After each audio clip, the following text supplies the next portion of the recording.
Selamat pagi Bapak Ibu Saudara-saudara yang sama-sama dikasih oleh Tuhan. Kita berjumpa lagi lewat Renungan Harian Toraya edisi Rabu 12 April 2023. Mari Bapak Ibu Saudara-saudara, kita sebelum menjalani hidup yang dianugerahkan oleh Tuhan kepada kita datang kepada Tuhan dalam persekutuan kita pada saat ini. Kita membaca dan merenungkan firman-Nya pada saat ini. Namun sebelum itu mari kita berdoa. Tuhan, kami bersyukur kepadamu pada pagi ini. Kasih-Mu Tuhan tak pernah berhenti Engkau nyatakan dalam kehidupan kami.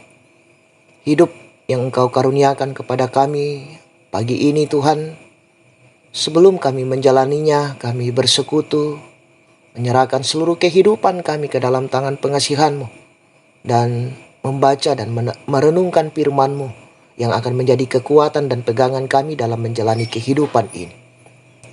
Allah Bapa dalam surga, kami terus mengharapkan Tuhan, biarlah kuasa Roh Kudus-Mu memampukan kami untuk dapat memahami firman-Mu ini dengan baik. Ampunkan salah dan dosa kami, sempurnakan doa kami yang kami bawa di dalam anak-Mu Yesus Kristus.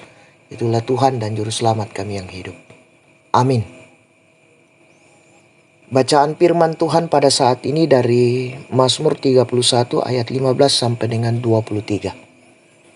Ayat yang ke-23 saya akan bacakan. Firman Tuhan berbunyi, "Aku menyangka dalam kebingunganku, aku telah terbuang dari hadapan matamu.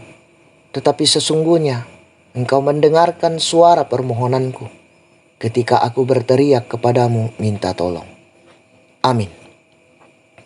Judul perenungan kita, aman dalam lindungan Tuhan.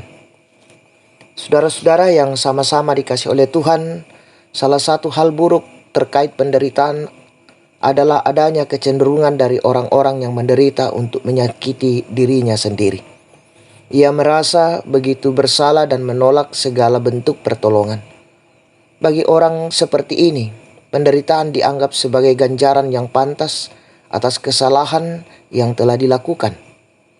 Alhasil, ia semakin terpuruk dalam penderitaannya dan bahkan ada yang harus mengakhiri hidupnya dengan cara bunuh diri. Nah, saudara-saudara, lewat Daud, Allah memperlihatkan bahwa beriman dan berharap kepada Tuhan merupakan langkah jitu untuk keluar dari persoalan dan penderitaan. Di sini pengalaman hidup bergaul dengan Allah menjadi catatan penting.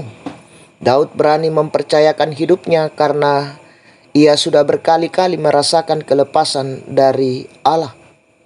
Daud sungguh percaya bahwa Allah itu setia dan penuh kasih. Daud juga sangat yakin bahwa Allah itu adil sehingga ia tidak akan membiarkan orang fasik menindas orang-orang benar.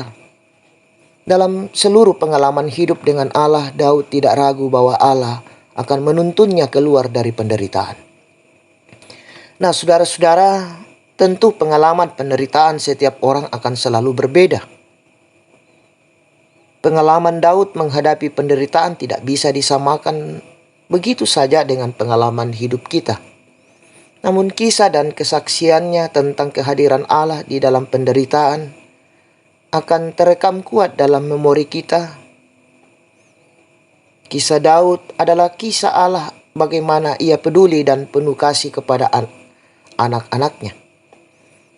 Allah yang kepadanya Daud percaya dan menggantungkan hidupnya adalah Allah yang sama yang akan menolong dan melepaskan kita dari penderitaan. Di dalam perlindungannya kita akan merasa aman. Amin. Mari kita berdoa.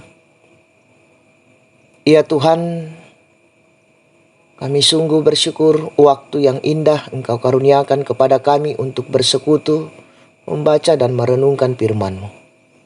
Kami diajarkan untuk terus mengandalkan Engkau, menyerahkan segala penderitaan dan pergumulan kami di tengah-tengah kehidupan ini. Karena Engkaulah Allah bagi kami. Karena Engkaulah Allah satu-satunya yang akan mampu menolong kami dalam sepanjang kehidupan ini. Allah Bapa dalam sorga, kami serahkan kehidupan kami hari ini dalam berbagai tanggung jawab dan rencana hidup kami. Engkau hadir Tuhan menyatakan kasih-Mu, menopang kami dan memberkati kami, sehingga kami dapat melalui dan mengerjakan dan menyelesaikan hari ini Tuhan.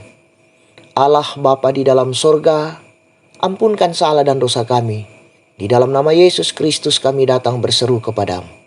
Amin. Selamat beraktivitas, Tuhan Yesus memberkati.